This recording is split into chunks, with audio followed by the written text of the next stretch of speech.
कुमारी है। मैं जिला अलीगढ़ से भीम आर्मी आजाद समाज पार्टी की पूर्व मंडल अध्यक्ष रही हूँ। किन मुद्दों को लेकर आप यहाँ आए हो?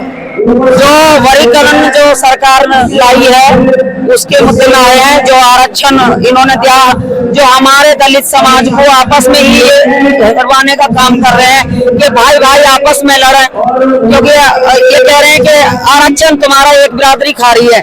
तो हमारे भाइयों में फूट डलवाना चाहती है ये सरकार, क्योंकि मंदिर और मस्जिद के मुद्दे से तो ये भटक गई है और तुम्हारे जातिवाद से भी भटक गई है। इसलिए ये चाह रही है कि जो हमारा बहुजन समाज है तो इन्हें जातिवाद में बांध के और इनसे ये कहते हैं कि तुम्हारा आरक्षण तो एक ही जाति खा रही है केवल। तो इसलिए हमारे भाइयों में, हमारे परिवार में फूट डलवाना चाहते हैं। तो हम सरकार से निवेदन करते हैं कि जो आरक्षण वर्गीकरण जो लाए हैं इसे वापसी ले लें। हम इसके विरुद्ध हैं। आपकी मांगे क्या रहेगी? हमारी यही मांगे, जो SC BC OBC जो मतलब बिल्कुल ही कमजोर है उनको मिलना भी चाहिए आरक्षण। और ये हमारा आरक्षण हजारों साल से खा रहे हैं 50% तो, और हमारे भाइयों में फूट डलवाना चाहते हैं ये लोग।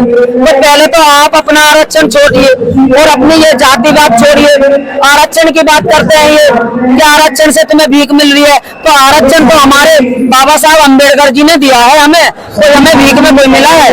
तो तुम्हें भी तो दिया है, तुम भी तो अपने आरक्षण छोड़िए। तुम आरक्षण की वजह से मुख्यमंत्री प्रधानमंत्री बन के बैठे हुए हो, किसकी वजह से बैठे? बाबा साहब के संविधान की वजह से बैठे हुए हो, और बाबा साहब के संविधान को तुम खत्म करना चाहते हो। बीजेपी की सरकार है, महिलाओं पे ज्यादा अत्याचार है, उसके बारे में क्या कहना चाहोगे? हाँ, बीजेपी की सरकार में ये है कि महिला वो जो कहते हैं बेटी बचाओ बेटी पढ़ाओ, ये उल्टा नारा है। बेटी बचाओ बेटी पढ़ाओ ये मोदी जी का नारा है, क्योंकि उनके राज में यही हो रहा है।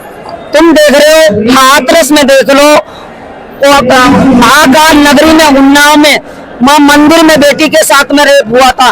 बेटी गुहार लगा रही थी कि मेरी मदद करे, लेकिन कोई बाहर नहीं आया था निकल के। दिल्ली में मर्डर हुआ, और देखो कोलकाता में डॉक्टर के साथ, जो डॉक्टर एक भगवान का रूप होती है, वो डॉक्टर भी सेफ नहीं। ये कहते हैं बेटी पढ़ाओ, तो बेटी वो पढ़ी भी थी और डॉक्टर बनने भी आई थी, लेकिन दरिंदों से बची नहीं, क्योंकि कानून ही ऐसा है। क्योंकि जब सबसे ज्यादा बीजेपी के ही दरिंदे हैं, और जिसने ये रेप करा था डॉक्टर के साथ, जाओ पंडित का निकला, तो गोदी मीडिया ने बोलना भी ठोकना बंद कर दिया और सरकार भी चुप बैठ गई, क्योंकि वो जो पंडित का था वो दरिंदा वो बीजेपी का नेता ही था।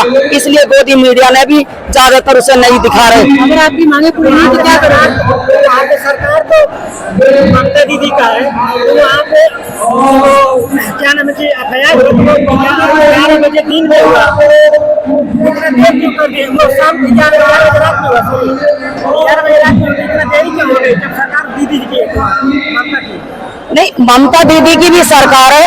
अभी मैंने तो एक बाइट और देखी थी कि ममता दीदी ने जो फांसी का आदेश कर दिया है और उसमें मोदी जी ने मतलब उसका समर्थन दिया है।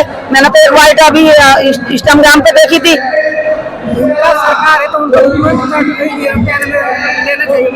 ममता दीदी की सरकार में जब बेटियों के साथ में अत्याचार होंगे तो वो महिला के नाम पे भी कलंक है मेरी नजर से। तो क्या मांगे रहेंगी आपकी? हमारी मांगे यही है कि जो वर्गीकरण जो आरक्षण सरकार ने घोषित करा है उसे वापसी ले में, और हमारे जो भाइयों में ये फूट डलवाने का काम कर रहे हैं। आपने देखा होगा गाजियाबाद में कि भाई चंद्रशेखर आजाद जी की पोस्ट को जलाया था,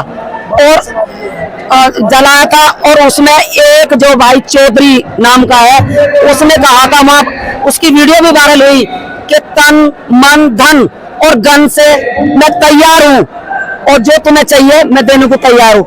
मतलब मैं उससे ये पूछना चाहती हूँ कि हाथरस में मनीषा बेटी वाल्मीकि के साथ में रेप की घटना हुई थी, रात को उसे जला दिया था, तो वो चौधरी कितना आया था उस बेटी को बचाने के लिए, और उसमें 4 दरिंदे जो कि एक को सजा हुई है और 3 को बरी कर दिया गया। तो उसमें ये चौधरी कब उस टाइम पे क्यों नहीं गन लेना आया है? उस टाइम पे धन भी देना आता, गन भी देना आता। अगर आपकी मांगे नहीं पूरी तो क्या करोगे? भाई ये तो हमारे भाई जो आदेश होगा भाई का होगा, और हम तो सबसे ज्यादा यही चाहेंगे बहन बेटियों की जो अत्याचार इतना हो रहा है, मैं कह रही किसी शासन में नहीं हुआ।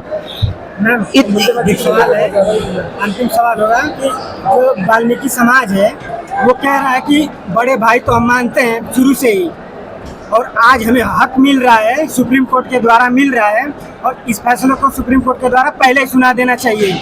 हम इस फैसले का स्वागत करते हैं। देखिए तो इस जब मिल रहा है छोटे भाई तो हक तो आप लोगों को क्या दिक्कत है? नहीं, हम जैसे एक माँ के 4 बेटा रहते हैं, चाहे वाल्मीकि हो चाहे जाटो हो, जो भी अपने दलित समाज से है, मतलब वो एक माँ की संतान है। हमारे फूट डालने का काम सरकार भी कर रही है, और जो वर्गीकरण जो निकाला है इन्होंने आरक्षण का, ये भी कर रहे हैं हमारे साथ में। ये हमारे भाइयों में लड़वाना चाहते हैं, और हम अपने वाल्मीकि समाज से पूछना चाहते हैं कि बाबा साहब ने ये कहा था कि शिक्षित बनो, संगठित रहो और संघर्ष करो, शिक्षा एक ऐसा दूध है जो पिएगा वो दौड़ेगा। तो आप ये झाड़ू का काम क्यों करना चाहते हो? झाड़ू का काम छोड़िए, पढ़ाई करिए, शिक्षा करिए, अपने बच्चों को पढ़ाइए, IAS PCS बनिए, और IAS PCS बनकर हम नहीं चाहते थे। हम ये झाड़ू का जब जाटा बनने या काम छोड़ दिया अपना, तो हमारा वाल्मीकि समाज क्यों नहीं छोड़ना चाहता इस काम में?